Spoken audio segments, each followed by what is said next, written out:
لا رام الله بەڕێز نیهادە بە هۆش نووسەر و شرۆڤەکاری سیاسی فەڵەستینیم لەگەڵدا گفتوگویەکی لەگەڵاکەم سەبارەت بە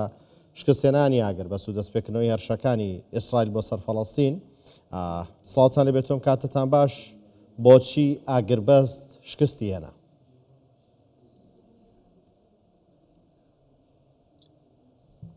مساء الخير، تحياتي لكم ولمشاهدي قناتكم. وبينراني كردستان 24 راستەکەی ئیسرائیل لە سەرەتای واژووکردنی گرێبەست لە مانگی یەکی ڕابردوو ناوێت ئەو ڕێکەوتنە بەردەوام بێت، بەڵکو دەیەوێت شەڕ بەردەوام بێ، بۆیە نەشتونە نێو گفتوگۆ و دانوستانەکانەوە. لەبەرچی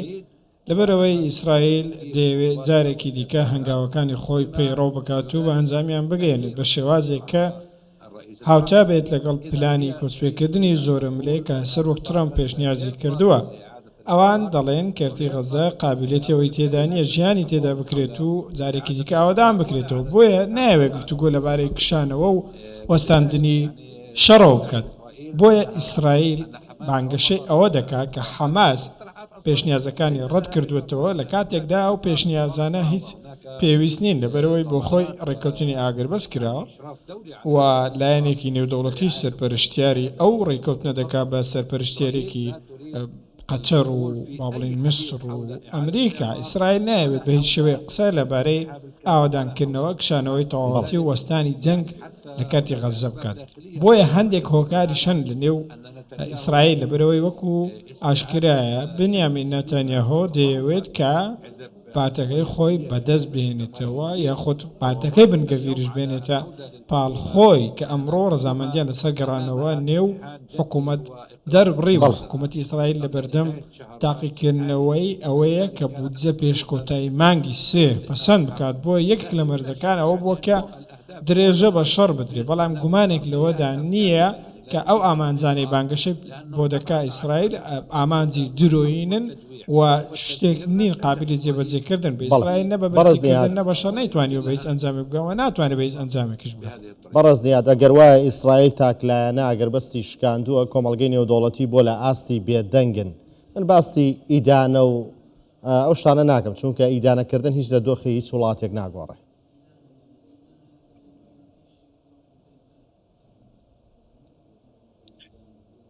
نعم هذه هي المأساة الكبرى. بەڵێ ئەمە کارەساتە ڕاستەقینەکەیە کە تەنیا ئیدانە دەکرێت. من لۆمەی کۆمەلگەی نێودەوڵەتی بەشێکیان ناکەم، بەڵکو لۆمەی بەشێکی دیکە لە وڵاتانی عەرەبی کە دەبێ برای ئێمە بن و هاو سۆز بن لەگەڵ ئێمە. لەبەرەوەی بابەتی کۆچپێکردن تەنیا خەڵکی غەزە و فەڵەستینیەکان ناگرێتەوە. ڕاستە زۆرینەی قوربانیان خەڵکی فەڵەستینی، بەڵام لە هەمان کاتدا سەرپێچێکردنی سەروەری کۆمەڵی وڵاتی عەرەبیە وەکو مسر و ئوردن و لە هەمان کاتدا کارە دوژمنکارەکانی ئیسرائیل دەبنە هۆکاری دەسوەردان لە کاروباری نێوخۆی سووریا. خود بوونێتە ئەو هۆکار ڕۆژانە خاکی سووریا داگیر دەکرێەوە، ڕێگەنادا بە هیچ شێوەیەک هێزی سەربازی سووریا لە ناوچەکە جوم و زۆڵ بکەم، بە تایبەتی ناوچەکانی باشووری دیمەشق و چەند ناوچەیەکی لە لوبنان داگیر کردەوە. بانگەشەی ئەوەش دەکات کە بەردەوام دەبێت لە دەستگرتن لەسەر ئەو ناوچانەوە. تەنانەت دەیانەوێت سعودیەش تووڕە بکەن بەوەی کە دەڵێن ئەگەر دەوڵەتێکی فەڵەستینیان دەوێت با لە فەڵەستین دەوڵەتێکی سعودی دروست بکەن، کەواتە ئیسرائیل دووچاری حاڵەتێک لە شێتی مەزنی بووەتەوە کە واوێ نایدەکە ئەوان دەتوانێت نەخشەی ڕۆژهەڵاتی ناوەڕاست بە ئاگر و ئاسندا بڕێژنەوە، بەڵام ئەمە شتێکی مەحاڵە لەلایەک و لەلایەکی دیکەش دەبێتە هۆی ئەوەی کە کەرامەتی نیشتیمانی و مرۆیی وڵاتانی ناوچەکە بخرۆشێنێت. لە هەمان کاتدا وڵاتانی جیهان و بەتایبەتی وڵاتانی عەرەبی و ئیسلامی نابێت تەنیا بە هاوسۆزی دەستە بابەتەکە هەڵگرن، هەرچەندە هاوسۆزی شتێک نییە کە ڕەت بکرێتەوە، بەڵام دەبێت لە هەمان کاتدا ئەم وڵاتانە پارێزگاری لە سەروەری خۆیان بکەن، پارێزگاری لە کەرامەتی خۆیان بکەن، لەبەرەوەی خاکی ئەوانیش بە ئامانجگیراوە. کاتێک باسی پلانی کۆچپێکردن دەکەین هەموو ڕۆژهەڵاتی ناوەڕاست دەگرێتەوە. بەڵێ بەڕێز نیاد پێتان وانە حەماسی شترە بێت لەوە تێبگات ئیسرائیل دەوڵەتێکی بەهێزە، چەکی زۆرە، ئەمریکا هاوکاریەکات، ڕەنگە ژێربەژێر دوور نەبێ وڵاتانی عەرەبیش هاوکاری بکەن، کوشتارێکی زۆرەکە. پێتان وانێترە بێ حەماس لەمە تێبگات هەندێک نەرمی بنوێنێ پاشەکشە لە هەندێک خواست و ویست و داوای خۆی بکات لە پێناو فەڵەستینیەکان یعنی ناکرا حەماس هەر لەسەر خواست و مەرجەکانی خۆی سوور بێت ماڵ وێرانەکەشی بۆ خەڵکی غەزە و فەڵەستینیەکان بێت و ئابەم شێوەیە سەدان و هەزارانیان لێ بکوژرێ. يعني هذه معركة ليست ضد حماس. ئەم شەڕە شەڕنیە لە دژی حەماس بەڵکو شەڕە لە دژی تەواوی گەلی فەڵەستینی قوربانیەکان خەڵکی فەڵەستینین سەدان کەسەی دەکوژرن خەڵکی مەدەنین و لە هەمان کاتدا شەڕێک لە کەناری خۆرئاواش کە پەیوەندی بە غەزەوە نییە بەرامبەر خەڵکی فەڵەستین بەرپاکراوە و بە هەمان شێوە لە بەرامبەر سووریەکان بەرامبەر لوبنانیەکان هیچ کەسێک نابێ هێزی ئیسرائیل پشتگوێ بخات بە تایبەتیش کە هێزێکی ئاسمانی و هێزێکی دەریایی هاوپەیوەندیان هەیە ویلایەتە یەکگرتووەکانی ئەمریکا لە 2 مانگی ڕابردوودا بە نزیکەی 14 ملیار دۆلار بەس چەکی بە ئیسرائیل داوە هەموو ئەو چەکەی کە ئیسرائیل شەڕی پێدەکات چەکێکی ئەمریکیە هیچ کەسێک ناتوانێت نکۆڵی لەم شتە بکات بەڵام ئایا هێز بەتەنیا دەتوانێت چارەنووسی گەلان دیاری بکات ئایا هێز بەتەنیا دەتوانێت کارێکی لەو شێوەیە بکات من پێم وایە گروپەکانی مقاومە حەماس و لایەنەکانی دیکەش ئەوانەی کاریان مقاومەیە لە خاکەکانی خۆیاندا ئەو پەڕی نەرمیان نواندووە لە بەرامبەر پێشنیازەکان و زۆر دۆزی جەوهەریان دواخستووە لە زۆر دۆز پاشەکشەیان کردووەوە لەوە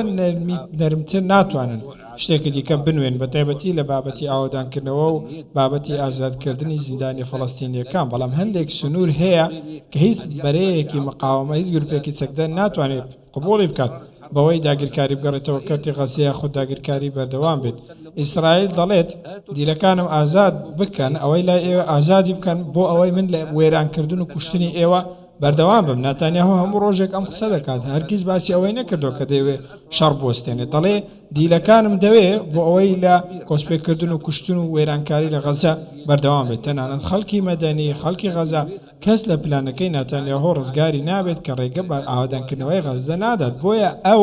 برسەتی بەسەر خەڵکدا دەسەپێنێ ڕێگری لە گەرانەوەی خەڵک دەکات بۆ نێو ماڵ و خانوەکانیان تەنانەت ڕێگە لەوە دەگرێت کە با بڵێن دا و دەرمان بە خەڵکی بگات کە بە گوێرەی ڕێکەوتن لە ئاگربەست ئاماژە پێکراوە ئەم جوونکارە بەرامبەر گەڵی فەڵەستین دەکات بۆیە پێم وایە شەڕەکە بەرامبەر فەڵەستینیەکانە تەنیا بەرامبەر حەماس نییە کە حەماس نەرمینواندووە بەڵام ئەوە ئیسرائیلە پێداگرە بەڕێز نێهات ئەگەر بڵین وڵاتانی ئەوروپی تەنها ئیدانەیەکەکەن یان تەنها بە قسە داوا لە ئیسرائیلەکەن کە شەڕەکەی ڕاگرێت و ێرش نەکاتە سەر ئیسرائیل ڕش نکاتە سەر فەڵەستین و کەرتی غەزە بەڵام پێتان وانە ئەوە کە زۆر خەمسارترن لە هەموو لایەنەکان وڵاتانی عارەبین کە ئامادەنین بە هیچ شێوەیە خەمێ لە برا موسڵمانەکانیان لە کەرتی غەزە بخۆن.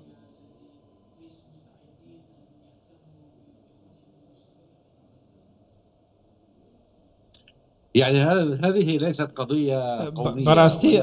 پێم وایە دۆزەکە دۆزێکی ئاینی نییە هەرچەندە دۆزێکی مرۆییە هەندێک وڵاتان مسلمانیش نین نەتەوەیش نین عەرەبیش نین لەو پەری ئەفریقا کۆلۆمبیا ڤەنزوێلا کۆلۆمبیا هەندێک وڵاتی دیکەی ئەوروپا وەکو ئیسپانیا ئێرلەندا سلۆڤینیا هەموو ئەو وڵاتانە هەڵوێستی ئێرانیان بەرامبەر بە هێرشکارەکانی ئیسرائیل وەرگرتووە هەندێک وڵاتی میانڕەوی دیکە بەڕێز دیارسەکەی من ئەوەیە بۆ وڵاتێکی کە نەهاودینە نەهاو زمانە هیچ پەیوەندیشیان بەیەکەوە ئامادەیە لەسەریان بێتە جواب بەڵام وڵاتێکی عەرەبی کە هاوزمانێتی و ئاینی شێتی نایەتە جواب لەسەری.